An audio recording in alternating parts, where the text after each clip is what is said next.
when disruption exceeds our capacity to handle change, and humans respond in extremely predictable ways when they hit change saturation levels. And those predictable ways are they have bad emotions. And those bad Yep. emotions can come out in a couple of different ways. Change saturation is really critical to start thinking through from day one.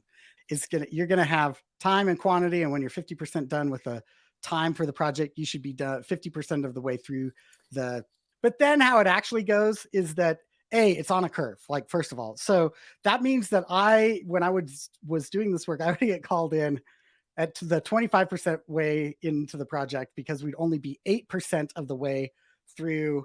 And so, and then I would have that meeting. And in the first meeting, people would say, why are we going so slow? And in the second meeting with project managers and the people doing the project on my team and theirs, they'd say, we're going way too fast, right? And those differences in experience are really critical to understand. If you're an executive, you focus on this dotted budget line. But if you're the person who had a 40-hour job that got added all, the user acceptance testing, you got Right. invited to a discovery meeting, not realizing that meant you were in the project for the life, like the whole life of the project from then on, right? Yeah. And so you're now in all of these extra meetings. It's overwhelming. You're not a technologist. People are using words you don't understand. So it's not Absolutely. just time, it's just all of this disruption to the work that you're already doing. If you're in charge of the project, especially, you have two options. You can either focus on the execution, right? Which is this dotted line right here. And you ignore the fact that you may go above change saturation levels. The language for this is like, we just got to pull together and make it through this. Like, we're just going to power our way through this thing.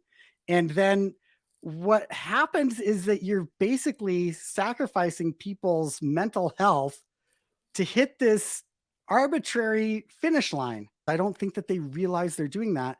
And people in the project don't have the language for it because this disruption line is the opportunity cost of getting it done on time.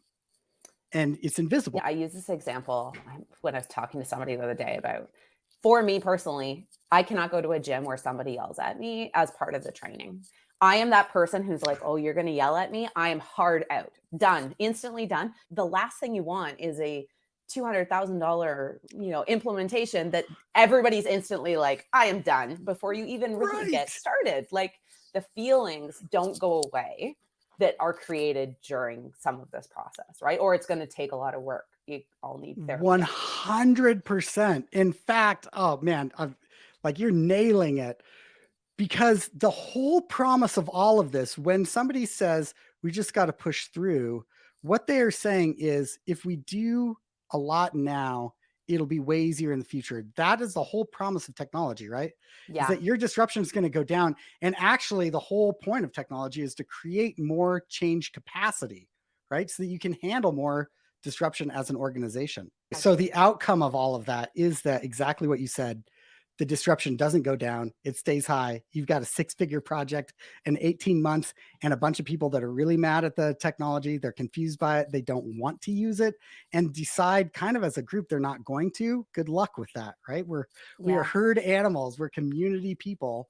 And when our community is like, I'm not into that, man, that is really hard to overcome. Uphill battle for sure. And we don't recognize that. What we say is, okay, it functionally works, like the car works. So Yeah. okay. The second option, really quickly, that you can do, what I recommend is don't focus on technical execution, focus on human engagement. And the point of the focus here is to drop the disruption down, right? To get that below. And there's two things you do. You create change capacity by creating energy. So it's not just a time factor. And then the second thing, you allow the time to extend. And it was always going to anyway. You're not losing anything. Going to anyway. Is that not the truth, right? Right. Oh my goodness. And it's like a bridge, right? Like that last 1% of a bridge, you could pay the entire amount for that. Like you have 0% of a bridge until you've got that 100% of a bridge, right?